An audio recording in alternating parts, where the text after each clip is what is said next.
This is Fox's new podium fork. It's inverted, it's single crown, and it's built to be really stiff, which is something inverted forks haven't always nailed. Fox has gone big on details here. Oversized uppers, a chunky axle, loads of bushing overlap, and constant oil at the seals. On paper, it should feel really planted and smooth, especially when you're pushing hard. I wanted to see if all that actually makes a difference out on the trail.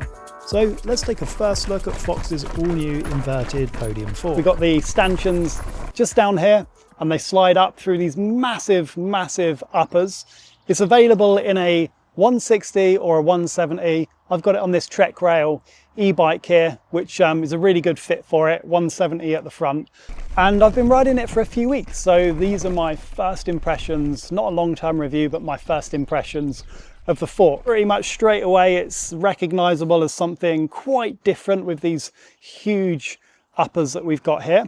The air can is actually on the underside just there. Your rebound adjusters are just under here, and it's got these carbon stanchion guards on here just to protect from any like stones and debris and all that stuff. But the air cartridge isn't on the other side like you might find on a typical like 36 or 38. It's on the underside, so that's how you fill it up with air. Now you do need to run a downhill wheel or a 20mm front axle, I should say, on the front, commonly found on downhill bikes. And they've done that just to gain as much stiffness as they can, because inherently with upside down forks, you don't have a bridge crossing here.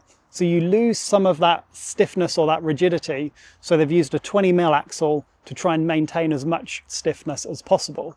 Now, talk about stiffness quickly. They say it's as stiff fore and aft as a Fox 40. They're basically saying it rides in a straight line like a downhill fork. And the twisting or torsional stiffness is equivalent to a Fox 36. Weight-wise, it's about 2.6 kilos. So it's actually pretty heavy. On an e-bike, I don't care so much about the weight, but it is heavier than a 38, almost getting up to a Fox 40 kind of weight, albeit you can only get it in a 160 or a 170 travel. It's got these interesting, they're almost like holes or little ports that the cables run through just to stop that cable coming into contact with the wheel. So Fox state that the biggest advantage that this has over any other single crown fork that they do is the fore and aft stiffness. So you imagine like charging through rock gardens, big chunky routes, steep descents, hard on the brakes towards the end. The fore and aft stiffness is significantly more than you'll get on the 36 or the 38. In fact, they say it's basically like a Fox 40 in fore and aft stiffness. Part of that is inherent to the design. You've got these massive, oversized, like thick upper tubes. And then you've got the 20mm steel axle in there. So you're getting extra stiffness and rigidity at the top and at the bottom. And I can tell like straight away when you just hit stuff blind for the first time, you can just trust the fork and it does feel really decent. Another significant contributor to the feel of it is the bushing overlap. Now, essentially you've got a bushing like here and here. They're 174mm apart, so you can create a much bigger bushing overlap. So when you're kind of having these forces applied to the axle, because there's a bigger bushing overlap, it's got a stronger lever arm. Because you've got more bushing overlap but on the stanchion, it is stronger and there's less tendency to flex under pressure. Now Fox talk a little bit about this glide core air spring, which is like it almost looked like an elastomer kind of thing inside at the top, which allows it to move slightly and allow it to have a little bit of lateral compliance and allowing it to flex a little bit with a bending load rather than resisting them to take up some of that impact as well. So it's got the Grip X2 damper, but it's been custom tuned to give it a little bit more compression damping in this fork. Now, interestingly, I found that it is eager to use the travel more so than the 38. It wants to use all of the available travel. It just seems much freer. So another benefit, that oil is always lubricating the seals because gravity is pushing all the oil down to here and it's like lubricating the seals all the time. And being an upside down fork, there's less unsprung weight because stanchion uppers are here, there's less weight to move, so some small benefits there. So I was able to test it out in Leogang on some of the enduro courses out there and on some of my local trails. So just charging down some straight line stuff, the fork is brilliantly composed and you can just hit stuff blind and really trust it, and that stiffness is noticeable over a 38. The damping quality is superb on it.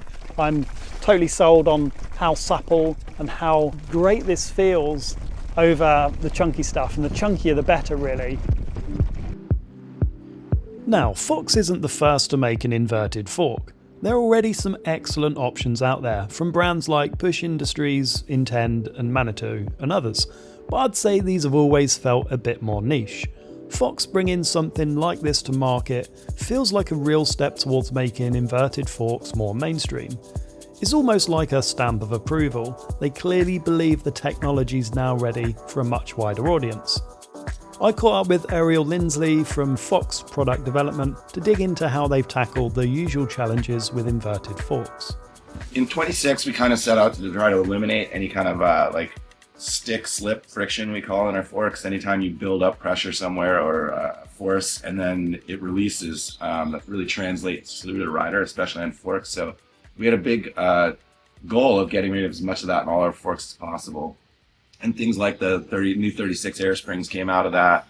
One thing we did look into, and one of our senior engineers, Bill Becker, did a big study on, was bushing pressures and how to lower bushing pressures. And in a lot of those new 36 packages too, we've tried to create as much bushing overlap as we can.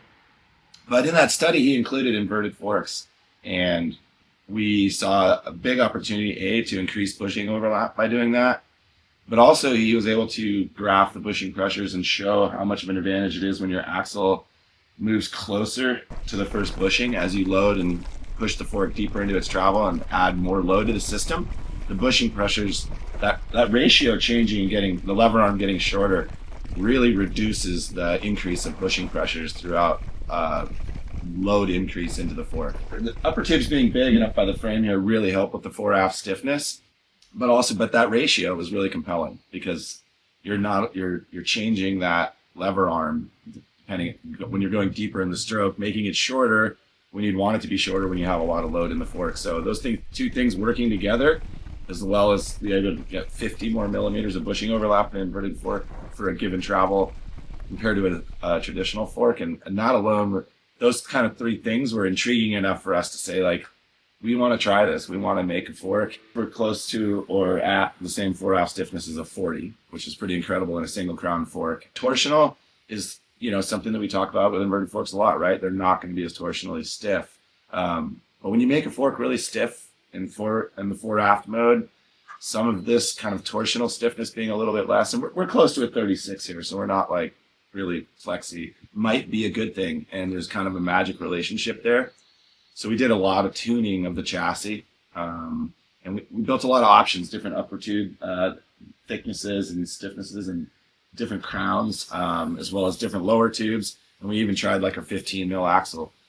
So we left all the options on the table and we just tested through them in the blind. And this is kind of what won out in the end. The fork sensitivity and stiffness through rough stuff and under braking is very impressive.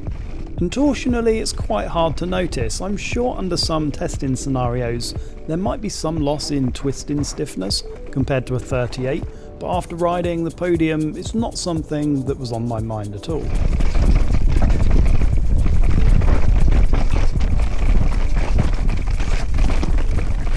So whilst there are some real significant benefits, there are some downsides to it as well. The price is way more expensive than a 38. The weight might put some people off. Personally, I'm not bothered about the weight too much. The fact that it's only in a 160 and a 170, not a 180. Fox do say that perhaps a 180 could come in the future, but when they developed it, when they started, they just looked at two sizes. We're seeing more and more 180s, especially on e-bikes. So that's the new FOX Podium. I've got to say it does look badass on these e-bikes. I do think it really suits the e-bike look. Might not be for everybody, but a really decent product. And it's really good to see suspension tech evolving. Thanks for watching. Subscribe if you like this content, and I'll catch you soon.